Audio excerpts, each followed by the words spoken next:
Hello guys, welcome to CRNT Designers. Chetan here. In this tutorial, we are going to learn how to make a katana sword in Blender 2.9. So this tutorial series is divided into the two parts. In the first part, we will learn how to model it. In the second part, we will learn how to UV unwrap and texture it. So before moving toward the tutorial, if you didn't subscribe my YouTube channel, then please subscribe it and turn on the notification bell icon. So let's get started.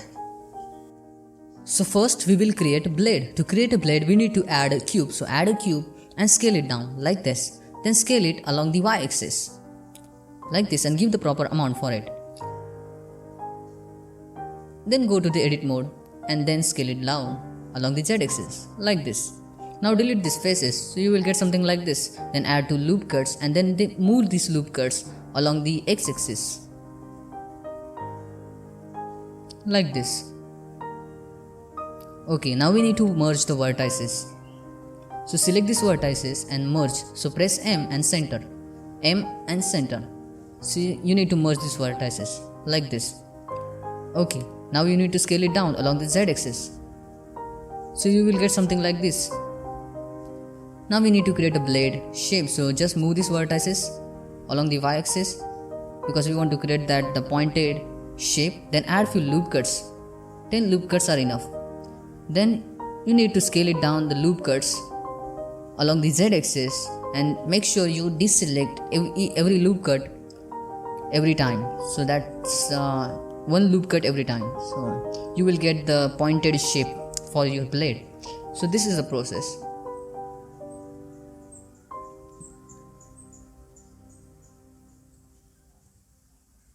Just I want to get the pointed look for our blade. Then you can merge these vertices. So then adjust the scale along the z-axis. Make sure your blade will look cool. So that's why you just need to do something like this. Then add a bevel modifier, 0.005 will be the amount, and change it to the angle. Then add a subdivision surface modifier. Then add a loop cut to tighten these edges. Just we need to add a few loop cuts to make the edge sharp and to tighten these edges like this. Then I feel that I need to scale these vertices along the z-axis because I want that hard edge on the top of the sword. So that's why I'm doing this.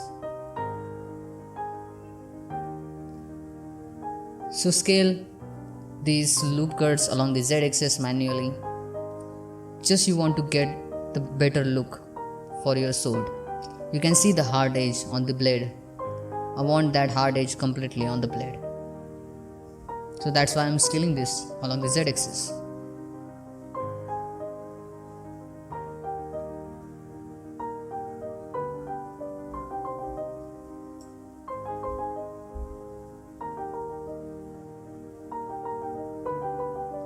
And blade looks pretty well.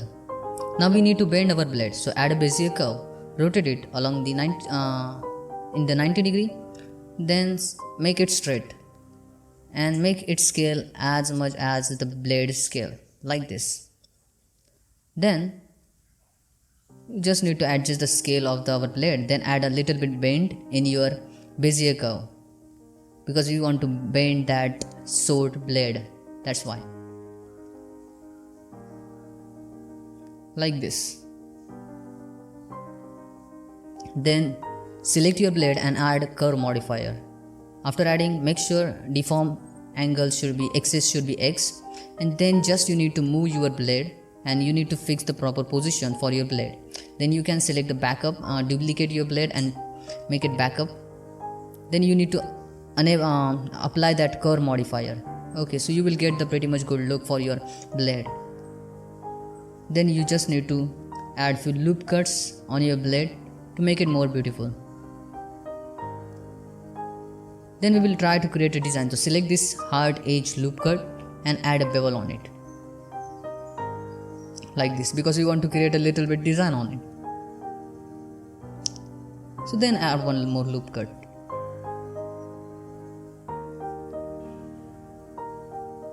Now select these faces like this. and then we need to extrude inside like this. Give the proper amount for the extrusion. Then I have added 2 loop cuts right there.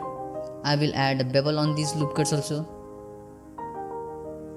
Then one more time I am going to deselect these faces and I will select only few faces, means here I will add a loop cut right there and I will select these faces. I need to deselect these faces like this. Then extrude out these faces. I just want to create a little bit design on our blade.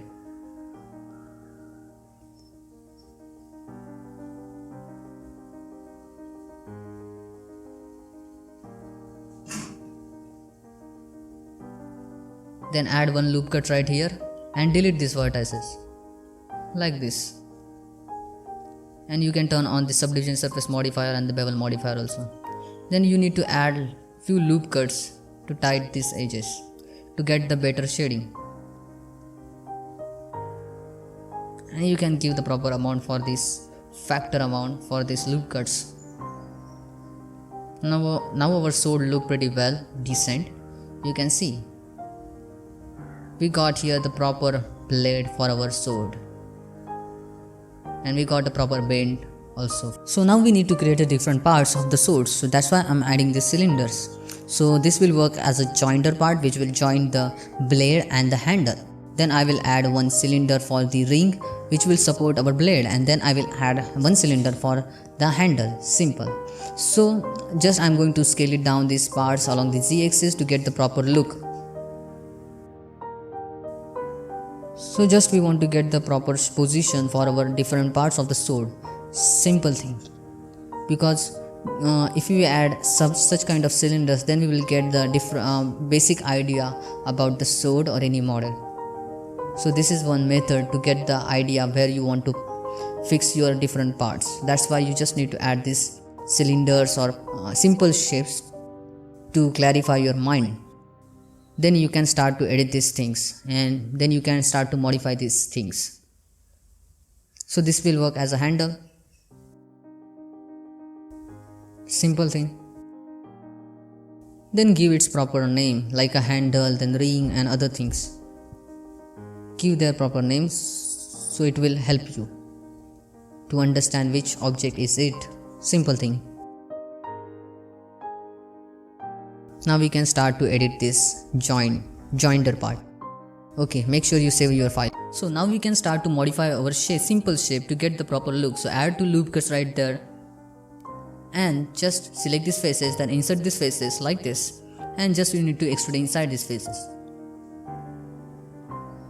And it's very easy. ये तो simple है यार. Then extrude these faces, and then just you need to scale this along this y-axis like this. Then one more time insert and extrude inside, then one more time insert and extrude outside like this. Then still add 2 loop cuts right there, 2 loop cuts here, and select these loop cuts, add a bevel on these loop cuts like this, and extrude inside this faces. It's very easy.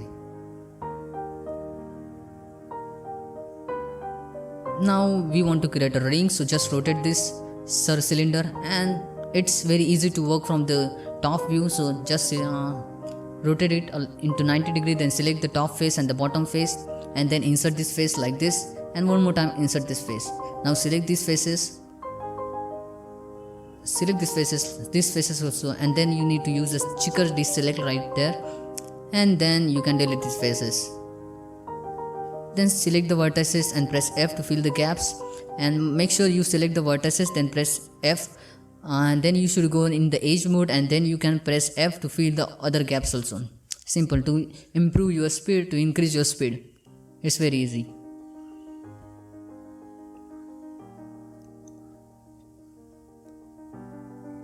So you can create any kind of ring. It's totally depend on your creativity. So here I'm showing the simple as possible.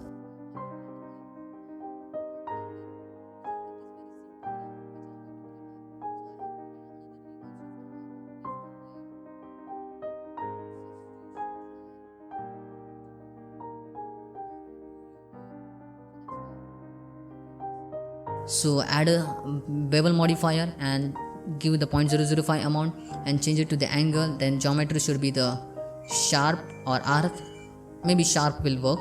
Okay, like this. Then select these faces, then insert these faces like this. Then one more time checker deselect, but this time I want to insert the faces one more time. Then insert these faces one more time like this. Then select these faces. You can select the manually also. Okay, and then delete these faces. Backside faces also, because we want the same design at the inner side also, in the inner part also. Simple thing. Then select the vertices, or you can select the faces, edges also, and then press F to fill the gaps.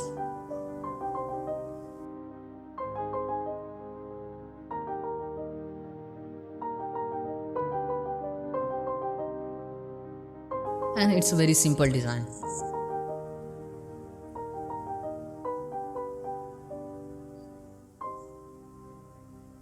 You can see our ring looks pretty well. Then make sure you see the face orientation, it should be the right one. Then add 2 loop cuts right there, top and bottom. Then select this loop cuts, add a bevel on this loop cuts, and then extrude inside this loop cuts. Make sure you should select this first extrude option. Okay, then add a subdivision surface modifier, change it to the 2, and then change the geometry arc. That will give you the better look. Then select these faces in the bevel modifier, and then select the faces and then insert these faces like this. So now you can see we have got the better look for our ring, which will support the blade and the handle, I guess.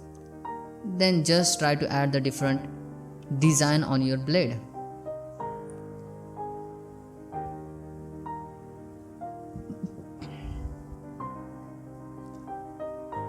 Like this.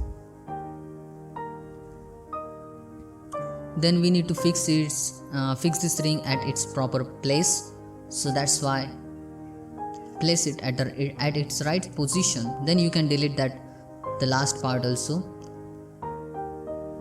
Just you need to fix the ring at its right position. So insert these faces and scale this, extrude out these faces like this, and then you can place your ring at its right place. Simple thing.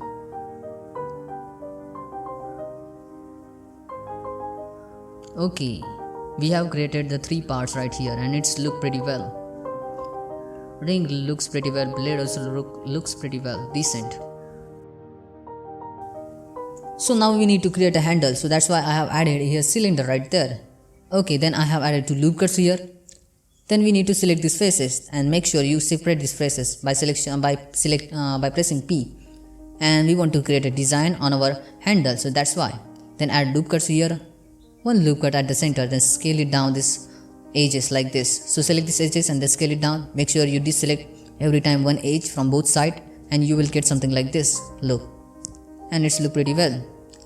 Now we need to add a solidify modifier. So add a solidify modifier, give its proper thickness right there.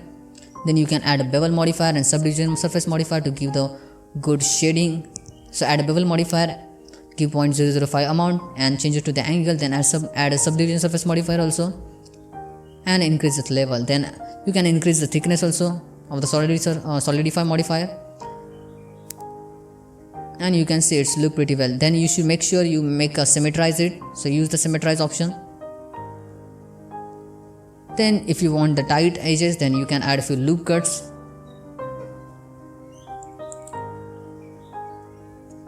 So it's totally depend on you, which kind of shape do you want. Like this. Then we need to add an array modifier. So add an array modifier. Make sure you choose the proper axis. And then you just need to give the proper factor right there. And then you can increase the count. 20 here will work better. Then you can see we have got the pretty well design on our blade sword handle, which looks decent. And handle also look pretty well. Now we need to create dip. So select these faces and then make sure you separate these faces, then select these faces like this and extrude outside these faces. because we want to create a different ring kind of shape here. So that's why make sure you adjust its scale. Okay, then we will create a little bit design on this ring kind of shape. So insert these faces, then extrude inside these faces, then one more time insert these faces, extrude outside these faces, then scale down these faces along the y-axis, and one more time insert these faces, then extrude outside these faces like this. Okay, it's look pretty well decent. Then add a bevel modifier, 0.005 will be the amount, change it to the angle, then add a subdivision surface modifier also to get the better shading.